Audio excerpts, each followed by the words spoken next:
Hello once again, my Simple Gaming fans. It's good to see you here, all back within the little fold of our community. So, I know it might be getting a bit boring seeing me every day, every day, and I know I might have been a bit slack with the video uploads, but you can still catch all the audio uploads the day after I record them on our Simple Gamers iTunes page.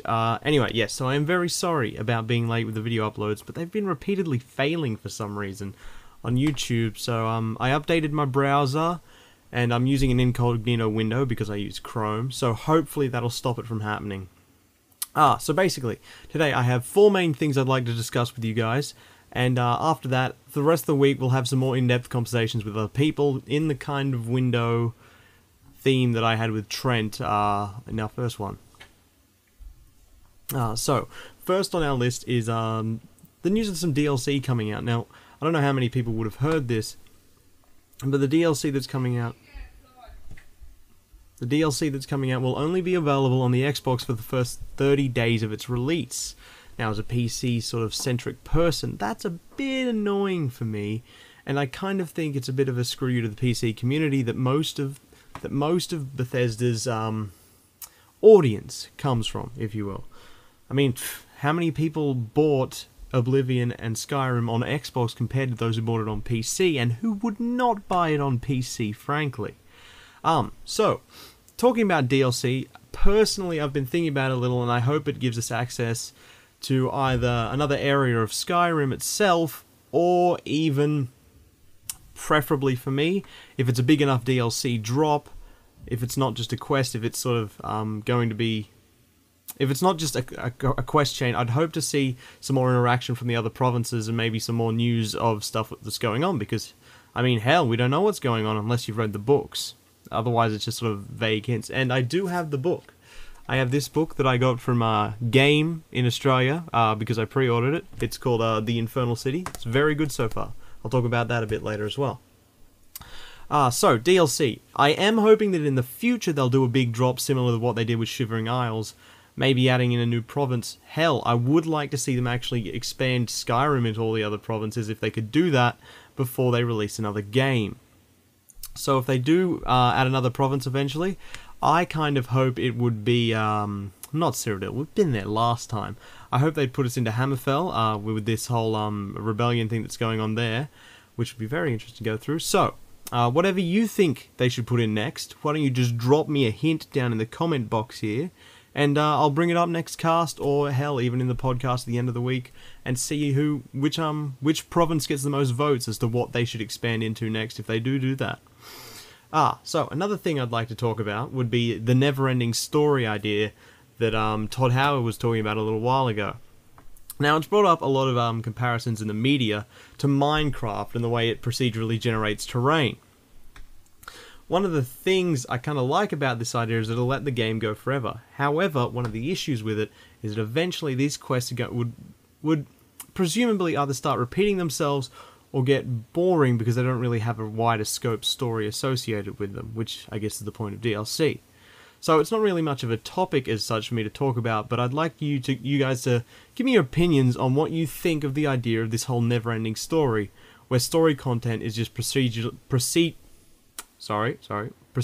generated from what you've done, what you haven't done, what kind of actions you've had, and all that sort of stuff. What do you think of quests that are just sort of going to appear out of nowhere to make you explore other areas or check out things you haven't done yet? Because I kind of like that they're hinting at people and pointing people in directions they might not have certainly tried, because hell, it adds more replayability to the game in the end, because you might not run into the same thing, and it extends that playthrough, which hell, I might spend at least up to 200 hours in one playthrough by the time we get to the end of this, because so far I am loving this game.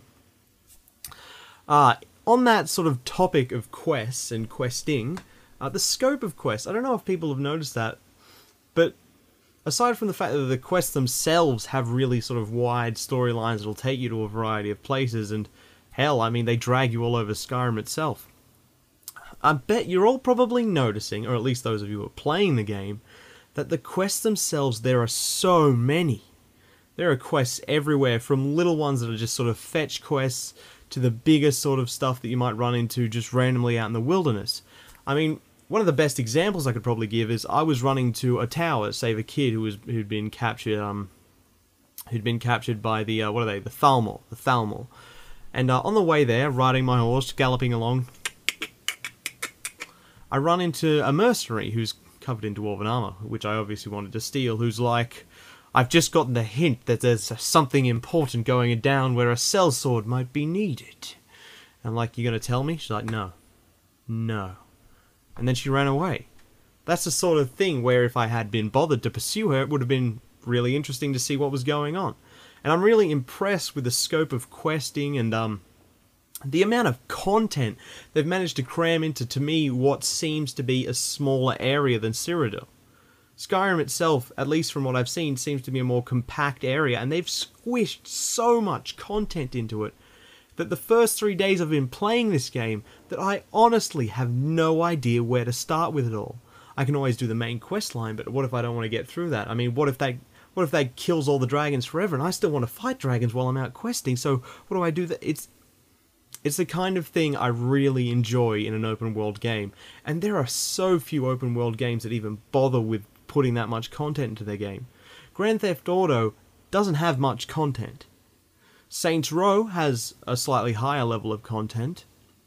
The original Assassin's Creed, if you could call that open world, which it's a bit iffy, that has a regular amount of content. But it's stuff like Bethesda's games. They have so much content, and it's really impressive to see that they're actually utilizing that for Skyrim really well. One more thing I'd like to talk about, which is, of course, this book, which I'm holding upside down. So, what is it again? The Infernal City. Basically, big city, floats through the sky, eats people or something. I won't spoil the plot, but, you can already tell that from the front there that it's kind of a bad thing, the city. So far, these two books that I've got now weaved incredibly well into the story, especially when it comes to the Mages Guild. You might notice a lot of mentions to the Sigic Order, and they're very important in these books, along with a lot of people that help them out. So, if you can get them, I'm not sure where you get them outside of pre-ordering the game from certain places. I'm sure you get them from bookshops or something. If you can get them, read them, because if you're a lore junkie, they're awesome. If you like a good read, they're fairly well written, I can say that, because I read a hell of a lot, not just game-based books. But if you like a good read, they're there as well, and they are really well written. Read them. You'll learn a hell of a lot more about the current events of the world, and considering you've got 200 years of history to cover, if you're a lore junkie like me, that's a lot of stuff to know. Last thing I'd like to mention before I take off for this week, we are doing slightly shorter video casts because it's just me, and I really don't want to bore you guys just talking directly to the camera, though I'm sure you're fascinated by my pop filter down here and the Harry Potter poster. I'd just like to talk about what I'm planning for the rest of the week. So, tomorrow, I'll be back here, not in video though, sadly, unless I can figure out a way to organize it. I'll be back with Elliot Birch. I will put it up on YouTube with just a generic background, and it'll be on iTunes as well, and he and I will have just around about half-hour chat about what we like about the game, and I'll get more of his opinion, because I know he's been playing just as much as I have. And then Wednesday, I'll have Toby with me to talk about it. He hasn't had as much time, but I'd still like to see what someone who hasn't had as much time to experience the widest level content in the game.